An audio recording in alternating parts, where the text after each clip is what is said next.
coming to you from the other side. It's the Hekate Ticker Show. Music, art, and culture to feed your head. Challenge your perspective and bend your mind. Everybody, we are here on the other side. We got legendary and one of our besties, Steve Unger from Autograph.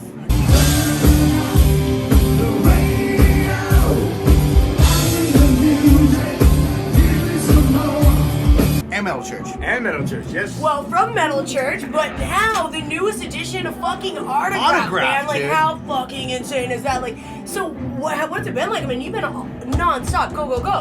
Yeah, it's been crazy, actually. The last 6 months of my life have been busier than it has been in a long time. All good measure, eh? It is all great. Good, It's good amazing. busy. It is absolutely amazing. Autograph has been like one of my favorite bands since I was like, 15. Oh, shut the fuck No, up. Really? seriously. And now you're in it? Seriously. There's like one of my first concerts. I mean, I saw Elvis was my first concert. Really? Yeah. Kiss was my second concert, and I think Motley Crue, Autograph, and Y&T was my third concert. Wow. Okay. So I saw these guys. I was like, what the fuck? These guys are amazing. I get a call from Jimmy Bell, who I recorded an album with. It's crazy the way this all worked out. I recorded an album in Europe for a band called Killing Machine. And the original guitar player that played on the album didn't quite fit what we did with Killing Machine. So they brought in this other guy, Jimmy Bell. And Jimmy Bell came in and played the guitar parts, and it just came together. Well, it turned out that Jimmy Bell was the guy that was playing for Autograph. He took Steve Lynch's place. Steve Lynch actually replaced himself with Jimmy Bell from Autograph. Oh, shit. So, yeah. So when Steve Lynch stepped out of Autograph, he brought in Jimmy Bell. And him and I recorded, even though we never met each other, we recorded an album together. And when we did this album, obviously it turned out awesome. Oh, yeah. And so when, unfortunately, Randy Rand, who passed away about 6-7 months ago, he had a heart attack. And, we're all coming out of this post-COVID, bullshit that we all went through. Right, oh yeah. And they had all these tour dates, and they're like, fuck, we gotta do these dates, man. We got dates, we gotta do them. And they had just recorded this amazing album called Autograph Beyond. And the album, check it out, is fucking badass. Autograph Beyond, where can we find that? Like YouTube, Spotify? Everywhere, probably. Anywhere you can find an album, you can find Awesome. Autograph Beyond, all right? You might even be on some porn stations. I don't even know. Are you on some porn stations? No. Unfortunately, I was not the guy that played on this album because the album is so fucking bitchin'.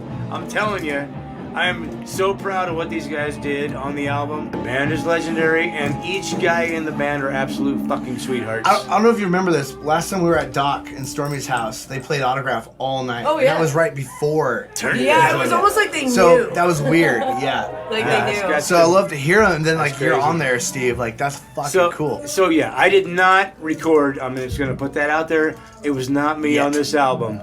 It was Randy Rand, and it was the last thing that he did before he had a heart attack. Now these guys were gearing up. They were getting ready to do this huge, boom, Autograph comeback, and Randy had a heart attack. He had heart attacks in the past. But this one, he had a heart attack, and they brought him to the hospital, and they revived him 2 or 3 times, and he just didn't make it through.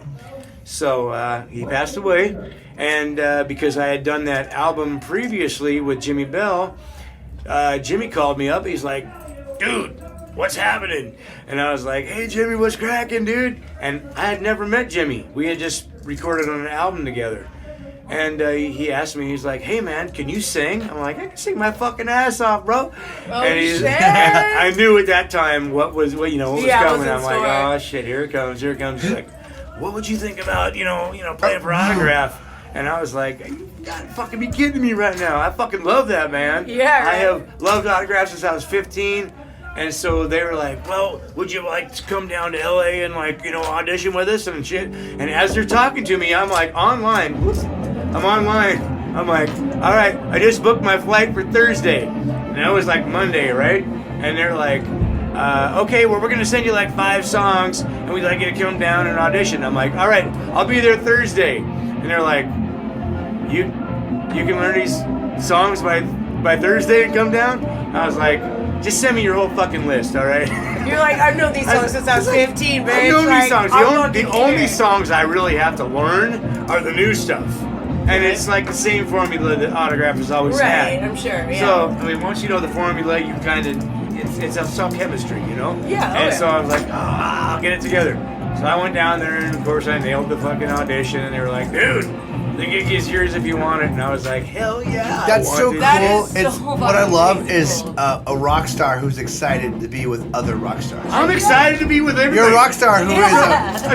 So let me check. I love that. Let me tell you this story. So you guys heard of Spike and the Impalers? Yeah, of course. Everybody's heard of Spike and the Impalers Yeah. in this area. So I'm friends with those guys, and they called me up. They're like, bro, we need a fucking bass player. And I'm like Really? a busy motherfucker right now. I'm You're like, Metal well, look. Church, Autograph, Live 85. Yeah, you're in Europe, America. Oh, wait. all Wait. over, like- Alive 85. We You didn't know, we're even gonna mention much- that. much-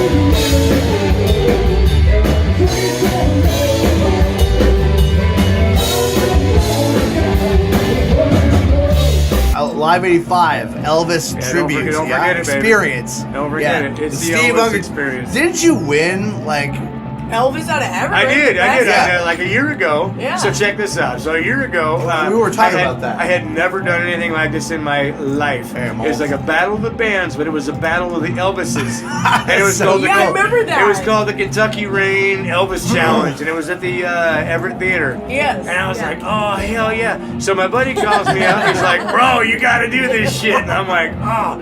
And it was like they had already fucking like picked all the people that were gonna be on it, but I called in late, and I was like, yo man, this is Steve Unger from like Metal Church and shit. And, you know, I don't know if you got any room left. And they're like, we'll make some room for you, right? Yeah. And so I went in and I did this thing, and it was really cool because there's nothing cooler. Like the reason I'm a musician at all is because Elvis Presley was my first concert in my life, It and I was inspired 6 you? years old, and I was like, you're like, that's whoa, the you're like, coolest whoa, shit mama. I've ever. Yeah, thank you. So I'm an Elvis fan. That's what we listened to in my house. My parents grew up. I mean, my parents, they like listened to Elvis, so I listened to Elvis. And it was like my first concert was Elvis Presley in the Seattle Center Coliseum. You went and saw Elvis. I saw Yeah, Elvis when he was 6. when I was 6 years old, man. Shit. I was sold. I was like, fuck, that's what I'm gonna do. That's what I'm gonna do. Yeah. And here I am, like, 48 years later, wearing an Elvis outfit. I'm going to very much, baby. Oh, That you know is what I'm talking so about? cool. And so I had this idea my entire life. It was like, what if, what if Elvis didn't die in 1977? What would have happened if, like, the King would have, like, kept going into the 80s, where he's like, now he's like in competition with Whitesnake and Motley Crue Yeah. and Bon Jovi and Poison. That's such a cool concept. Yeah, so these- that's where this all comes from. That's like, where it came that from, is because so cool. That'd be a good Were you movie idea. stoned when you came up with this idea, or no? Actually, we did not. You were take just a high on part in life. this. I was high on life. Yeah, Yeah, music. I was high on music. I was Yeah. high on chicks with big tits, and I feel was like you're still yes, both high on both those things. I am so- high on both those things. Yes, absolutely. Our cameraman Amen to agrees. both of them. Okay. And anyway, I just had this idea, and I was like, God damn it! Nobody's doing it. Nobody's doing it. It's the only show like this. Well, yeah, who would have even thought of that, though? Nobody you thought know? of it, apparently. Nobody. Steve Except Unger me. thought of it. Yeah. I thought of it, and I was like, if Elvis would not have died, what would he have done if he would have lived into the 80s? He would have done the same thing he'd always done, and that was take other people's shit and make it that much cooler, record it in his voice, put it out, make it a bigger hit than it was originally, and now everybody knows it as an Elvis song. My favorite Elvis song is Devil in Disguise.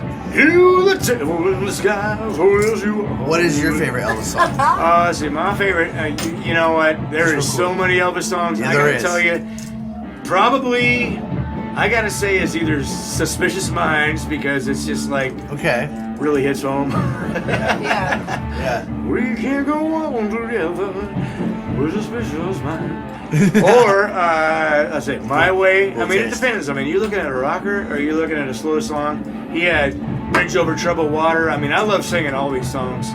And there's so many great songs. But I would say if I had to choose two, it would be Suspicious Minds and Bridge Over Troubled Water or My Way. And I know they're slow songs, and I'm a rocker. Everybody knows me from the guy from Metal Church. You know what? I always say... Yeah, but you gotta appreciate, like... You have to have balance. You have to appreciate it. You know what? Most people don't even realize that it's like, yeah, you playing this fucking heavy metal fucking band, but if it wasn't for Elvis, you wouldn't be doing what you're doing right now. Oh, yeah. And whether they believe it or not, if they were to, like, somehow go back in their past, somehow Elvis would have some kind of influence on what you're doing today. What do you think of his movies? Because I actually grew up watching Elvis movies. Like, we used to do the karate and shit. One of my first movies was Love Me Tender. My mom brought me to the movie theater, and I'm like, you know, at the time, I mean, this was like the 70s, so you're like, that's badass. Oh, you watch it today, and you're like, this is the stupidest thing I ever saw. It's cheese, but it's so good. Kiss meets the Phantom of the Park, and you're like, in 77 when that came out, you're like, that is badass. The comic book. Yeah. I will never. So I'm a huge Kiss fan, and I was 12 years old getting my tonsils taken out when Kiss Meets the Phantom of the Park came out, and I was That's so cool. horrified that it was coming out on television, and I was gonna miss it because I get my tonsils out. Well, I was laying in the hospital eating fucking ice cream. I was gonna say that unlimited ice cream though. They put it on the TV for me in my hospital room when I was 12, and I watched Kiss Meets the Phantom of the Park.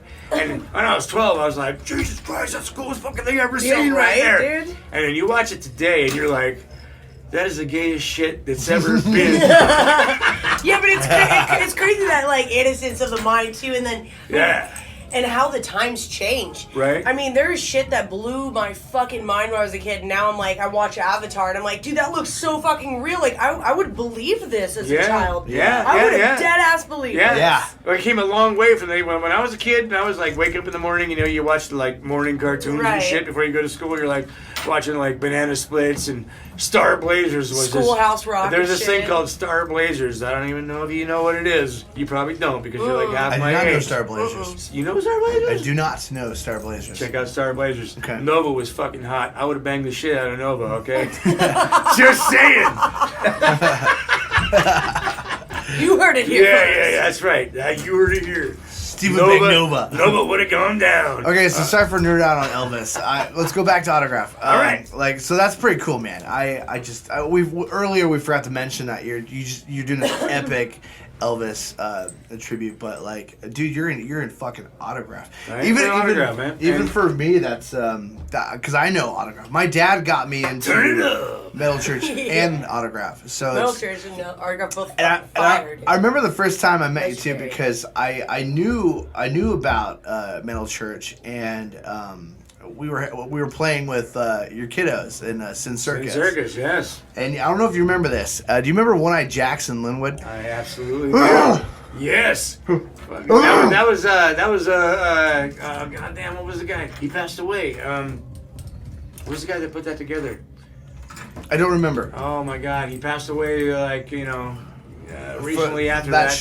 That show? Yeah, and it was all like videotaped, and there was cameras from every angle there, right? Yeah. But what's great is the story I have with like meeting Steve Unger for the first time. Like, I already knew who you were, and we were in the bathroom actually. You and I were in the bathroom, and I was using the urinal. Oh, I read this. Yeah, I told you this. That was a great story. I was using the urinal, and you're next to me, and I was like, and you like looked over, and you're like, peeing. that's what a penis is supposed to look like. I was peeing next to Steve. No, you know, it's funny you say that, because I was like, I didn't know what to say, and you looked over at me, and you were like, the shadow is exactly how big it is, or something. And I was like, well, Steve just broke the ice in the bathroom. Like, that was the first time we made contact. That's what I do. Everybody's cool, man. I mean, I fucking love people. I love fucking hanging with people, and people that like catch on real quick when you break the ice. It's like, hey, man. Well, what I love about you is that even though you're this legend, Steve, you don't put yourself that way. You hang out with everybody. Like I've done house. You mean like you're real? I've done house parties where the house party was like where am I? But you're there supporting all the music. Hell yeah, man. You've always been that way. We're all just people, man. It doesn't matter how. I think that's really cool about you. These people that like are in these huge bands and they have forgotten where they came from and they forgot how they got where they are. Those people are fucked. Yeah. And you know what? Some of them are my people that I have looked up to. I mean, I'm a huge Kiss fan, but like Gene Simmons, douchebag. All right? Yeah. Paul Stanley, Yeah. I've had mixed emotions with Paul Stanley because I love him And I've had great interactions with him, and I've had interactions with him where he was a complete douchebag. And it's like, what the fuck? You know, and these people forgot that you are who you are because these people made you who you are. You should always make time for those people. Always. Absolutely. Always. Yes. That's what makes Steve Unger cool as fuck. Well, yeah, and you know, that kind of brings me to, like, when I actually first met Steve, my band. I thought we just decided we weren't going to talk about that. Oh, yes. So Sorry, actually, Ticker. It was actually a really cool experience. I mean, so my band was playing at the great Louis G's in 5. Louis G's, yeah. And Rest in all of a peace. sudden, my bandmates all started acting really fucking weird. And everyone was like, all on edge. And I'm, like, drunk as usual, having a good time. I'm like, what the fuck? What are you guys tripping about? And they're like, that guy over there. And I'm like, yeah, what about it? And they're like, that's the basis for fucking Metal Church. And I'm just like, well, go fucking get a picture with him. And my band was too, like, I don't know, fuck you guys. And I was like, I'm gonna go take a picture with this guy. So I walk up to him and I was like, hey, can I get a picture with you? And the first thing he was like, dude, I love your fucking jacket. I had my big studded jacket you were all on. fucking studded out and shit. Yeah, and I was like, hey, I'm in this band playing. He happened to be passing through. It was like your buddy's birthday or something. So I scored some badass pictures with my band. Did not get any pictures of them. There's still 2 like starstruck You know what? by him. But he was like the realest dude. I walked up. I was like, I don't care. I was like, oh, let's go see what he has to say. And you're like, dude, yeah, let's get pictures. And when I was on stage, the first couple songs, like looking out, I saw him watching my set. Dude, I'm not even gonna lie, I felt so fucking cool. I told everybody about that. And then when you showed up the Royal Bear show that we had, I told everybody. Like, my dad was the first one I called because he was like a big 80s rocker. And I was like, dude, Dad, I just met Steve Unger at fucking Metal Church. I told my dad, Here's too. a picture, sent a picture, and he's like, My where dad the got fuck me did on you meet it. him? I was like, dude, he watched my fucking music. I was up high-fiving you and shit at the front of the stage. There's actually- blew there's- my mind. Like, there's seriously, actually a thank photo. You. Like, seriously, thank you for that moment, though, because it was such a great opportunity to kind of really bring my dad into my music. Yeah, well, you know. And it was like, yeah, with you, it's like, I'm nothing, whatever, fine, fuck you, Dad. But, Steve Unger, Metal Church, now I'm interested. Oh, well, this guy likes it. Maybe I'll take a look. Maybe I should check you out. There's actually It a was great cool, though. there's a great photo that's out there of you on stage where Steve's right there. Yeah, he's like rocking this. out. Yeah. Yeah, I'm like, I've he's seen like, that what the one. fuck? And there's I'm like, another one with my buddy Chris Oberg. I mean, he's like all Chris, made yeah. up and like shit. We're like, oh, yeah, that's right. That was at Louis G's, too. I mean, I look like me, like right now, but you were all fucking. Yeah. And Chris was like in some kind of fucking skeleton makeup or some Yeah, I shit. didn't even recognize him. Yeah. But He what's was like, great, you know me? I was like, I don't. what's great is that we had that moment with you, but now we're all good friends, Yeah, and we're big man. supporters of you, Steve. So thank you for being here with Dude, us on the other absolutely. side. Thank you for I being love in you guys. Band Wars because you Yes. were great. I want to let you know that that moment that you're in Band Wars to this day is the fan favorite. Yeah, actually. really? Yeah. And Sexy you know, parts. I have to compliment Sexy your nerves and I did laughter not of laugh. steel. You Only were, once. You were That's fucking it. Poker good. face, right? Yeah. You were so good. And your lady a couple times, like, she would, like, look over at you and like waiting for you to laugh. And, like, because she was fucking laughing. and you because were she just knows like, what makes and me you were laugh. just like, Yeah. and I was just like, I watching was back over that. I was stone-faced. like, dude, you. I was poker face, man. He got so lucky having you on his team. Me and Pamela are fucking dying. Poor Pamela, she like would I just know, cover she her was face like, with her hand. It's like, we know you're laughing under there. You can't just hide You gotta it. love Pamela more. Oh, she's amazing. Yeah, she's but a you beautiful fucking person. killed that So competition. on that note, I know that time's crunching. You gotta play. You're gonna play in like 10 Yeah, I minutes. gotta go less play than with that. my So buddy Dan Oh, Renshaw shit. from let's let you go, Carnegie. Steve. I'm Thank you probably for- on stage right now. yeah, I mean, you got a Wait. little Oh my bit- God! Wait a second. You know what? I have something to say about this whole thing. Oh, I'll tell shit. you one thing. They're trying to shut me up, and they're in this whole thing. Oh shit. And with another great night here on the other side. We thank you, and we will see you next time. Until then, stay thirsty, my friends.